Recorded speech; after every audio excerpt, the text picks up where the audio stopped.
This week I'm going to look at the newest Star Wars trilogy and how it works as a trilogy of films. There will be spoilers for all three films, so if you don't want to know what happens, now would be a good time to stop watching.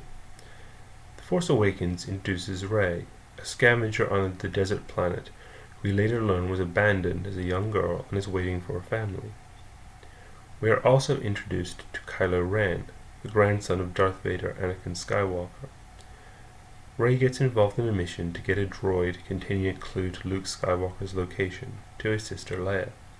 It was an entertaining but flawed film that contains various references to the original trilogy. The Last Jedi continues the story, but at the same time kind of pretends that the first movie didn't exist.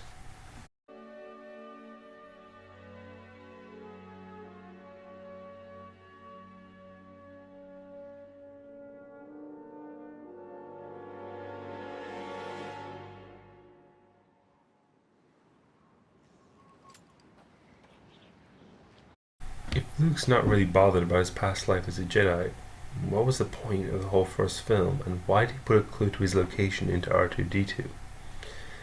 The idea that Luke would hesitate to train Rey because of what happened in the past with Kylo Ren, as well as the amount of power she had, is actually quite interesting, but the execution is bad. Another interesting idea with poor execution was Luke's belief that the Jedi should end. It's not hard to imagine that people's view or understanding of religion would get corrupted over time. The main problem with its execution was it was tied up in Luke's inconsistent behavior and then dropped without any resolution. The other inconsistency involves Laura Dern's character.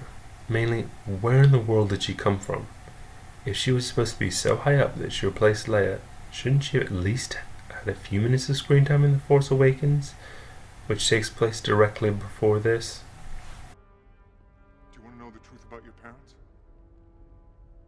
Or have you always known? And you just hidden it away? You know the truth. Say it. Say it. They were nobody.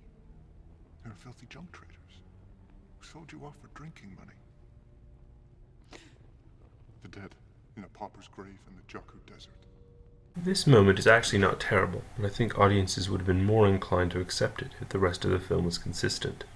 There were a couple of lines in The Force Awakens that imply that Rey's ancestry was important, but we could simply assume that Kylo's statement was true from a certain point of view. In fact, The Rise of Skywalker does just that by revealing that Rey's grandfather is Palpatine.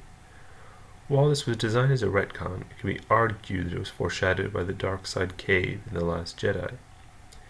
This fits with the pattern of what Rise of Skywalker did. It made a vague attempt at matching with The Last Jedi, but mostly tries to pretend it didn't exist.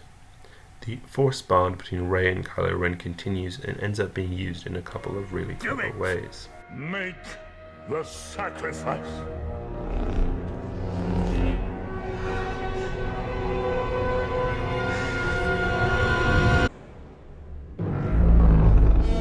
Stop talking! Rey, I know what happened to them.